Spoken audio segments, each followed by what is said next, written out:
Recently, the twins' mum decided to paint the 3 walls of the TV room a different colour, and she asked Max and Min to help her prepare. "The first thing I need to do," she said, "is work out the area of the 3 walls so I can buy the correct amount of paint." Remember, kids, area tells us the size of a flat surface like these walls.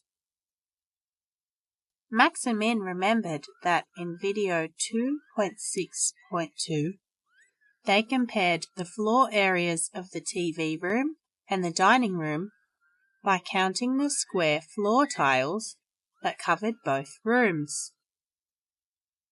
There are 48 squares on the TV room floor and 35 squares in the dining room, so the TV room has a bigger floor area. "So, Mum," said Min, "the TV room has 3 walls, including windows and doors, but has no square tiles like on the floors. How do we work out the area?"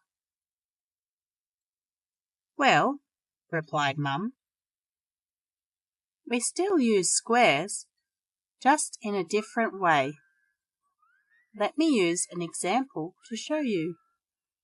And she pulled out her mobile phone. To find the area of my phone screen, for example, I'll use this ruler to measure the length and the width of it. Okay, it is 6 centimeters wide and 9 centimeters long. With that information, I can imagine dividing the screen into centimeter squares. Each square is 1 centimeter by 1 centimeter, and the screen is 9 squares long and 6 squares wide. That's a total number of 6 times 9, which equals 54 squares.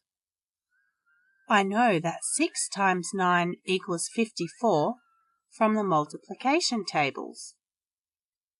Since these are centimeter squares, the area of the screen is 54 square centimeters, which is written like this. Note the raised 2 after the cm, which means we have an area, not a length. Working out area is another good reason to learn our multiplication tables, Min, piped up Max.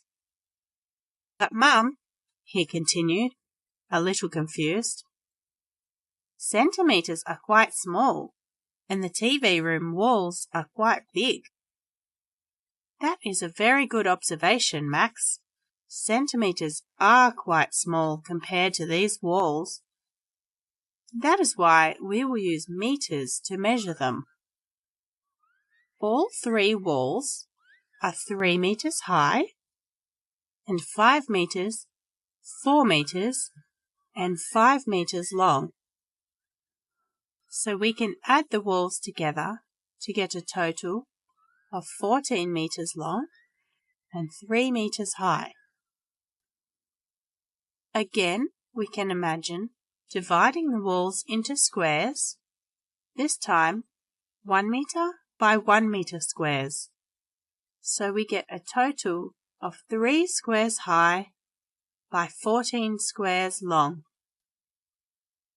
3 meters times 14 meters equals 42 square meters, written like this.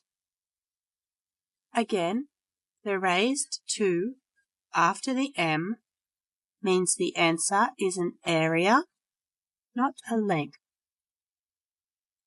"What about the glass window and doors, Mum?" said Min. "Should we subtract those areas because we won't be painting glass?" "That is correct, Min," replied Mum. "The glass window and doors are not exactly 2 meters high, but close enough. And they are about 3 meters long, so their area is 2 meters times 3 meters, which equals 6 square meters. When we subtract the 6 square meters from the 42 square meters, we are left with 36 square meters that we will paint. Thank you so much for your help, kids.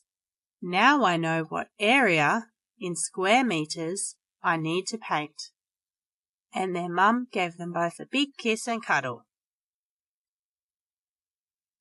Try working out the area of some small things, like a tablet or phone screen, in square centimeters. Then measure a larger area, such as a courtyard, in square meters. Remember, often lengths, widths, or heights can be measured to the nearest whole number to work out area.